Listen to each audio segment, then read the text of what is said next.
जय हिंद साथियों स्वागत है आपका एक बार फिर आपके इस यूट्यूब चैनल स्टेट लेवल पर। दोस्तों, आज 6 जनवरी, आज की करंट अफेयर चलो देखते हैं। सबसे पहला क्वेश्चन दोस्तों मैंने लिया है 6 जनवरी दिवस। हम जो सबसे पहला क्वेश्चन लेते हैं दिवस का लेते हैं। तो 6 जनवरी में मनाते हैं दोस्तों विश्व युद्ध अनाथ दिवस, जिसकी शुरुआत 1979 में हुई थी। फ्रांसीसी का एक संगठन है SOS इन्फेंट्स इन डिट्रेस। ये संस्था क्या करती है दोस्तों? विश्व युद्ध के दौरान जो बच्चे अनाथ हो जाते हैं, अर्थात जिनके माँ बाप की मृत्यु हो जाती है, उनका ध्यान रखने के लिए ये संगठन इस युद्ध को मनाता है, ताकि उनके बारे में चर्चा की जा सके, उनका ध्यान रखा जा सके, उनको संरक्षण दिया जा सके। तो 6 जनवरी में ये संस्था विश्व युद्ध अनाथ दिवस दोस्तों मनाती है। आपको याद रखना है, ये महत्वपूर्ण क्वेश्चन है दोस्तों। चलिए क्वेश्चन नंबर 2 देखते हैं। 18वां प्रवासी भारतीय दिवस सम्मेलन का आयोजन। दोस्तों 8 जनवरी से 10 जनवरी तक भुवनेश्वर में इस बार 18वां प्रवासी भारतीय दिवस हम मनाएंगे, जिसकी थीम है दोस्तों विकसित भारत में प्रवासी भारतीयों का योगदान। वैसे तो प्रवासी भारतीय दिवस हम मनाते हैं 9 जनवरी को, क्योंकि 9 जनवरी 1915 में महात्मा गांधी जी अफ्रीका से वापस आए थे, उनकी याद में ये दिवस मनाते हैं। इसके मनाने की शुरुआत 2003 में हुई थी दोस्तों। ये 2 साल में एक बार मनाते हैं। इस बार ये भुवनेश्वर में मनाया जाएगा। इससे पहले 2023 में मध्य प्रदेश में आयोजित किया गया था। ठीक है दोस्तों, तो आपको याद रखना है 18वां भारतीय दिवस सम्मेलन का आयोजन 8 जनवरी से 10 जनवरी के मध्य भुवनेश्वर में होगा, जिसकी थीम रखी गई है विकसित भारत में प्रवासी भारतीयों का योगदान। ये मनाते हैं जब गांधी जी अफ्रीका से वापस भारत आए थे 9 जनवरी 1915 को। आपको याद रखना है। चलिए क्वेश्चन नंबर 3 देखते हैं। क्वेश्चन नंबर 3 में दोस्तों है ग्रामीण भारत महोत्सव 2025। 4 जनवरी में हमारे प्रधानमंत्री नरेंद्र मोदी जी ने नई दिल्ली में ग्रामीण भारत महोत्सव का उद्घाटन किया है दोस्तों। यह 4 जनवरी से 9 जनवरी तक होगा। इसके तहत क्या होता है दोस्तों, जितनी भी ग्रामीण संस्कृति है, ग्रामीण की उद्यमशीलता है, उसको बढ़ावा देने के लिए प्रति वर्ष ग्रामीण भारत महोत्सव हम मनाते हैं, जिसकी थीम रखी गई है विकसित भारत 2047 के लिए प्रतिस्कंदी ग्राम भारत का निर्माण। इसकी इस बार की थीम रखी गई है, जिसका आदर्श है गांव बढ़े तो देश बढ़े। आपको सिर्फ याद रखना है कि ग्रामीण भारत महोत्सव का आयोजन कहाँ हुआ, तो दोस्तों दिल्ली में हुआ, जो कि 4 जनवरी से 9 जनवरी तक होगा। उसकी आपको थीम याद रखनी है और इसका आदर्श वाक्य आपको याद रखना है दोस्तों। चलिए आगे बढ़ते हैं। क्वेश्चन नंबर 4 देखते हैं। बच्चों को सोशल मीडिया पर अकाउंट खोलने के लिए पेरेंट्स की सहमति जरूरी। अभी दोस्तों क्या हुआ, केंद्र सरकार ने एक विधेयक, एक नियम बनाया है, डिजिटल व्यक्तिगत डेटा संरक्षण नियम 2025। हालांकि ये 2023 में बना था। इस पर अगस्त 2023 में द्रौपदी मुर्मू जो हमारे राष्ट्रपति हैं, उन्होंने मंजूरी दी थी। इसके तहत क्या होगा दोस्तों, जो भी बच्चे सोशल मीडिया पर अकाउंट अब बनाएंगे, उनके लिए पेरेंट्स की सहमति जरूरी होगी। यानी जो भी ऐप या कोई भी सिस्टम वो फोन में चलाएंगे, उसके लिए क्या होगा, पेरेंट्स की सहमति जरूरी होगी दोस्तों। ये आपको बात याद रखनी है। और ये सब हो पाया है डिजिटल व्यक्तिगत डेटा संरक्षण नियम 2025 के तहत। ये आपको याद रखना है। चलिए क्वेश्चन नंबर 5 देखते हैं। अंतरिक्ष में भेजा गया लोबिया 4 दिन में अंकुरित हुआ। अभी दोस्तों 1 जनवरी की जो करंट अफेयर मैंने पढ़ाई थी, उसमें क्या हुआ था, 30 दिसंबर को एक इसरो द्वारा एक प्रक्षेपण किया गया था स्पीडएक्स का, जिसका नाम था स्पेस डॉकिंग एक्सपेरिमेंट। एक मिशन लॉन्च किया गया था। उसके तहत क्रोप्स द्वारा एक compact research module for orbital plant studies, उसके द्वारा एक बीज भेजा गया था उसमें, जिसे लोबिया के बीज बोल रहे हैं। तो दोस्तों अब वो अंतरिक्ष में 4 दिन में अंकुरित हुआ है और वो चर्चा में बना हुआ है कि वो लोबिया का बीज कितने दिन में अंकुरित हुआ है। तो वो 4 दिन में दोस्तों अंकुरित हुआ है। ये पूछा जा सकता है किस फसल का बीज वो अंकुरित हुआ है। तो दोस्तों लोबिया का बीज अंकुरित हुआ है, और लोबिया दोस्तों दाल में आता है, यानी दाल के समूह में रखा जाता है। लोबिया 4 दिन में वहां पर अंकुरित हुआ है। चलिए आगे बढ़ते हैं, क्वेश्चन नंबर 6 देखते हैं। चलिए देखते हैं क्वेश्चन नंबर 6। अब किसी भी बैंक से ले सकेंगे पेंशन। दोस्तों जितने भी रिटायर्ड एक तरीके से अधिकारी हैं, जितने भी कर्मचारी हैं, अब श्रम मंत्रालय ने एक बात की है दोस्तों, उसके तहत क्या होगा, ईपीएफओ ने देश भर में सभी क्षेत्रीय कार्यालयों में सेंट्रलाइज्ड पेंशन सिस्टम यानी सीपीपीएस का रोल आउट पूरा कर लिया है। अर्थात इस बात का क्या मतलब है, लगभग 3 या 4 या 5 बैंकों का एक सेंटर बना दिया है। उसके तहत क्या होगा, अब जितने भी कर्मचारी, सरकारी कर्मचारी रिटायर्ड हुए हैं दोस्तों, अब में किसी भी बैंक से अपनी पेंशन ले सकते हैं।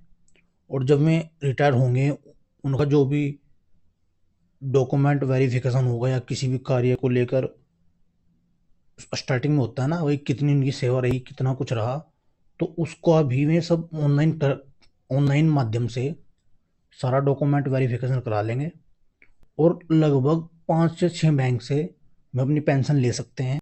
यानी 5-6 बैंकों को का सारा कार्य एक जगह मर्ज हुआ है दोस्तों। ये सब हो पाया है दोस्तों सीपीपीएस के माध्यम से।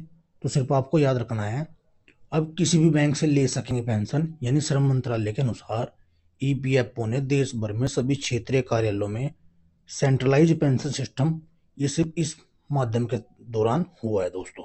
तो चलिए आगे बढ़ते हैं, क्वेश्चन नंबर 7 देखते हैं।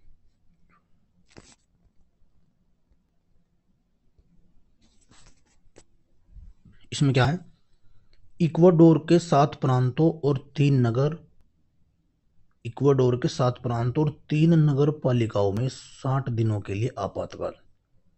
अब क्या हुआ है, इक्वाडोर में दोस्तों अशांति और सैन्य संघर्ष चल रहा है। तो वहां के राष्ट्रपति डेनियल नोबोवा ने अभी 7 प्रांत और वहां की 3 नगर पालिकाओं में 60 दिन के लिए आपातकाल की घोषणा की है दोस्तों, क्योंकि वहां इक्वाडोर जो है आंतरिक अशांति और सैन्य संघर्ष को मतलब झेल रहा है। एक तरीके से वहां पर सैन्य संघर्ष हो रहा है। आपको पता ही है, आपातकाल बाह्य अशांति या आंतरिक अशांति या सैन्य संघर्ष के दौरान आपातकाल लगाया जाता है। तो इक्वाडोर के वर्तमान स्थिति यही है दोस्तों। तो वहाँ के राष्ट्रपति डेनियल नोबोवा ने वहाँ पर 60 दिनों के लिए आपातकाल की घोषणा की है। अगर मैं बात करूँ इक्वाडोर की, इक्वाडोर दक्षिण अमेरिका का दोस्तों एक देश है, जिसकी राजधानी क्विटो है। वहाँ पर एक बहुत चर्चा का द्वीप बना रहता है, जिसका नाम है गालापागोस द्वीप। आप पता है इक्वाडोर में एक सक्रिय ज्वालामुखी भी है दोस्तों, कोटोपैक्सी, और माउंट चिम्बाराबो, ये पर्वत भी दोस्तों आपको इक्वाडोर में देखने को मिलता है। ये दोनों क्वेश्चन एग्जाम में पूछ ले जाते हैं। बात करते हैं क्वेश्चन नंबर 8 की, सुपोषित माँ अभियान। ये पूछा जाएगा दोस्तों, सुपोषित माँ अभियान का तीसरा चरण, यानी इससे पहले 2 चरण चले हुए थे। राजस्थान के कोटा में ओम बिड़ला ने इसका शुभारंभ किया दोस्तों। इसके तहत क्या होगा, जो भी गर्भवती महिला है उनकी देखभाल, उनका पोषण पूरा कराने के लिए, उनका ध्यान रखने के लिए राजस्थान के कोटा में ओम बिड़ला जी ने इसका शुभारंभ किया है। आप पता है ओम बिड़ला हमारे लोकसभा स्पीकर हैं दोस्तों। तो सुपोषित माँ अभियान का यानी तीसरा चरण जो शुरू किया है वो ओम बिड़ला ने राजस्थान के कोटा में किया है। इसके दौरान जितनी भी गर्भवती महिलाएं हैं उनके पोषण की जिम्मेदारी ली जाएगी, और जिम्मेदारी के साथ साथ उनका पोषण का पूरा ध्यान रखा जाएगा। चलिए आगे बढ़ते हैं, क्वेश्चन नंबर 9 देखते हैं। अपनी सेना को जानो। ये मेला दोस्तों तेलंगाना के हैदराबाद में लगा है। यानी इस मेले के तहत एक वाक्य रखा गया है, अपनी सेना को जानो, यानी तेलंगाना में। इसकी शुरुआत जिष्णुदेव वर्मा ने अभी की है। तेलंगाना के दोस्तों मुख्यमंत्री हैं रेवंत रेड्डी जी। तो आपको याद रखना है, हाल ही में तेलंगाना में अपनी सेना को जानो एक मेले का शुभारंभ हुआ है, जिसकी शुरुआत जिष्णुदेव वर्मा जो कि वहाँ के राज्यपाल हैं उन्होंने की है। अगर बात करूं तेलंगाना की दोस्तों, तेलंगाना में अभी हाल ही में 3D प्रिंटेड मंदिर का उद्घाटन किया गया था। कृषि डेटा एक्सचेंज तेलंगाना में स्थापित हुआ है। तेलंगाना में दोस्तों बथुकम्मा फूल महोत्सव मनाते हैं। तेलंगाना में ही दोस्तों मेदाराम जतारा महोत्सव दोस्तों हम मनाते हैं। तेलंगाना 2 जून 2014 में स्थापित हुआ था, आपको पता है। और दोस्तों आपको याद रखना है, तेलंगाना की राजधानी हैदराबाद है और तेलंगाना में ही मेला लगा है अपनी सेना को जानो। चलिए आगे बढ़ते हैं, क्वेश्चन नंबर 10 देखते हैं। तो चलिए अब देखते हैं क्वेश्चन नंबर 10, कौतिक महोत्सव। ये दोस्तों एक फिल्म उत्सव है जिसका 8वां संस्करण अभी हाल ही में आयोजित हुआ है। उत्तराखंड के नैनीताल में ये आयोजित हुआ है। कुमाऊं जो यहाँ की यूनिवर्सिटी है दोस्तों, वो इस उत्सव को आयोजित करती है। 2016 में इसकी शुरुआत हुई थी। इसके तहत क्या होता है, जितने भी युवा हैं दोस्तों, ये महोत्सव के दौरान होता क्या है कि जितने भी युवा हैं उनको फिल्म यानी फिल्म उद्योग का जो क्षेत्र है उसमें अपना करियर बनाने के लिए प्रेरित किया जाता है। यानी बताया जाता है कि भाई आप फिल्म में किस प्रकार करियर आप बना सकते हैं। इस महोत्सव के दौरान सिर्फ यही बात सिखाई जाती है। चलिए बात करते हैं क्वेश्चन नंबर 11 की। तेंजिंग यांग की बनी अरुणाचल प्रदेश की पहली महिला महिला आईपीएस अधिकारी। ये बड़ा इंपॉर्टेंट है क्योंकि तेंजिंग यांग की पहली महिला बनी है जो कि अरुणाचल प्रदेश की आईपीएस बनी है। बात करता हूँ अरुणाचल प्रदेश की दोस्तों, ये सबसे पूर्वी राज्य भारत का है, आपको पता होगा। इसमें सबसे पहले भारत में सूर्योदय होता है। ब्रह्मपुत्र इसी राज्य से भारत में प्रवेश कर दिया नामचा बारवा पर्वत से। और दोस्तों यहाँ पर नामदफा राष्ट्रीय उद्यान है। हम बात कर रहे हैं अरुणाचल प्रदेश की। तो तेंजिंग यांग की बनी अरुणाचल प्रदेश की पहली महिला आईपीएस अधिकारी, आपको याद रखना है। क्वेश्चन नंबर 12 देखते हैं। राष्ट्रीय पोषण संस्थान आईसीएमआर के नए प्रमुख, अभी भारती कुलकर्णी एक महिला है दोस्तों। ये राष्ट्रीय पोषण संस्थान जिसका नाम आईसीएमआर है उसकी नई प्रमुख बनी है। बात करते हैं क्वेश्चन नंबर 13, पहला लोकपाल दिवस। दोस्तों 16 जनवरी 2025 को इस बार दिल्ली के मानेकशॉ सेंटर पर पहला लोकपाल दिवस हम मनाएंगे, क्योंकि 16 जनवरी 2014 को ये विभाग स्थापित हुआ था। और वर्तमान लोकपाल अध्यक्ष हैं हमारे जस्टिस MAS खानविलकर। ये आपको याद रखना है कि वर्तमान में लोकपाल कौन है। और पहले लोकपाल थे दोस्तों पिनाकी चंद्र घोष, आपको याद रखना है। चलिए आगे बढ़ते हैं। वर्तमान में UPSSC के नए अध्यक्ष बने हैं जिसका नाम है डॉक्टर सत्यनारायण सावत। UPSSC की फॉर्म मैं आपको बता दूं, full form Uttar Pradesh subordinate service selection commission.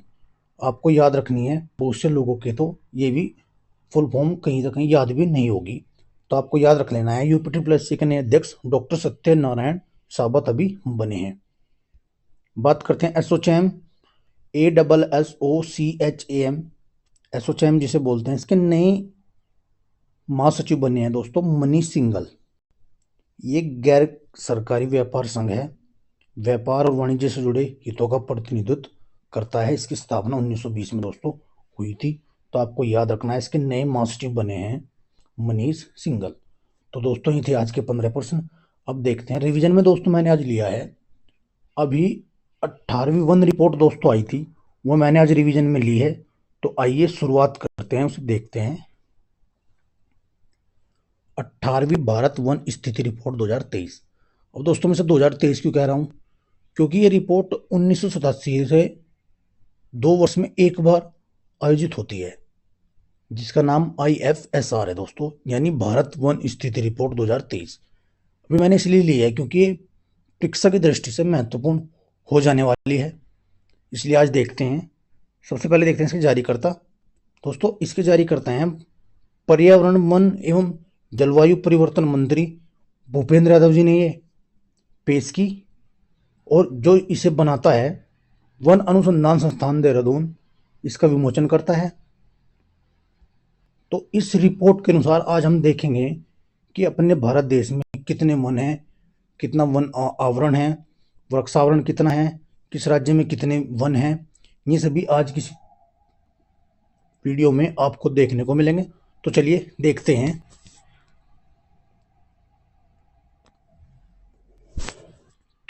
दोस्तों, सबसे पहले बात करते हैं वन आवरण की। दोस्तों, देश में कुल वन या कुल वृक्षावरण कितना है, सबसे पहले वो देखते हैं। 8,27,357 वर्ग किलोमीटर, यानी पूरे देश के 25.17% भाग पर वन है। दोस्तों, ये आपको बात याद रखनी है, इस वन रिपोर्ट में बताया गया है। वन आवरण की मैं अगर बात करूं, वन आवरण दोस्तों 7,15,343 वर्ग किलोमीटर, लगभग 21.76% वन आवरण है। और दोस्तों, वृक्षावरण की अगर मैं बात करूं, 1,12,014 यानी 3.41% पर वृक्षावरण है। दोस्तों, वनावरण या वृक्षावरण, वनावरण का मतलब एक बड़े पेड़ से होता है, यानी बड़े जंगलों से होता है, जिस जंगल में वन होते हैं। और वृक्षावरण का मतलब छोटे पेड़। तो इसे बड़े और छोटा करके आप याद रख सकते हैं। जितने भी बड़े वन देखने को मिलते हैं लगभग 21.76% पर मिलते हैं, और छोटे वृक्ष जो मिलते हैं 3.41% क्षेत्रफल पे दोस्तों मिलते हैं। अब बात करते हैं क्षेत्रफल में 3 बड़े राज्य, यानी उन 3 बड़े राज्यों को देखते हैं जहां पर वन ज्यादा क्षेत्रफल में है। तो सबसे पहले नंबर पर मध्य प्रदेश आता है, दूसरे पर अरुणाचल प्रदेश, तीसरे पर छत्तीसगढ़। क्षेत्रफल के हिसाब से बात करूं, परसेंटेज के हिसाब से लक्षद्वीप, फिर मिजोरम और फिर अंडमान निकोबार। लक्षद्वीप में लगभग 91.33% वन है, मिजोरम में 85.34%, अंडमान निकोबार में 81.62% दोस्तों वन देखने को मिलते हैं, यानी उसके इतने क्षेत्रफल पर वन मिलते हैं। अब बात करते हैं वन और वृक्ष आवरण में अधिकतम वृद्धि, यानी किन राज्यों ने वन और वृक्ष आवरण में वृद्धि की है, यानी उन्होंने इतने वन अधिक लगाए हैं। तो सबसे पहले नंबर पर छत्तीसगढ़, उत्तर प्रदेश, ओडिशा और राजस्थान। 684 वर्ग किलोमीटर में बढ़ोतरी की है छत्तीसगढ़ ने दोस्तों। उत्तर प्रदेश, ओडिशा और राजस्थान भी इसमें देखने को मिलते हैं। अब बात करते हैं वन आवरण में अधिकतम वृद्धि। मिजोरम, ये 242 वर्ग में इन्होंने बढ़ोतरी की है। गुजरात ने 180 वर्ग किलोमीटर में बढ़ोतरी किया है। और फिर तीसरे नंबर पर आता है उड़ीसा, इन्होंने 152 वर्ग किलोमीटर के क्षेत्र से हिसाब से वृद्धि की है। तो दोस्तों, इस रिपोर्ट के माध्यम से हमने देखा कि कौन कौन से राज्य अधिकतम बढ़ोतरी की है, किस राज्य में वन ज़्यादा हैं। तो इस राज्य से मोटी मोटी आपको यही बात बस याद रखनी है। वैसे तो मैं इसका एक पूरा वीडियो आपको कराऊंगा, लेकिन हम सिर्फ रिवीजन कर रहे हैं, और रिवीजन के माध्यम से सिर्फ आपको यही जानना है। दूसरा, भारतीय वन सर्वेक्षण विभाग का मुख्यालय कहाँ है दोस्तों, ये आपको याद रखना है, देहरादून में है। भारतीय वन संस्थान कहाँ है दोस्तों, वो भी देहरादून में है। अगर मैं अंतर्राष्ट्रीय वन दिवस की बात करूं, तो दोस्तों 21 मार्च में हम दोस्तों मनाते हैं, आपको याद रखना है। तो दोस्तों, आज की इस वीडियो में सिर्फ इतना ही देखना है हमें। तो आप इसे पढ़ते रहिए, पसंद आए तो लाइक कीजिए, चैनल को सब्सक्राइब कीजिए। इसकी पीडीएफ में अपने टेलीग्राम चैनल पर ऐड करवा देता हूँ। तो जय हिंद दोस्तों, धन्यवाद।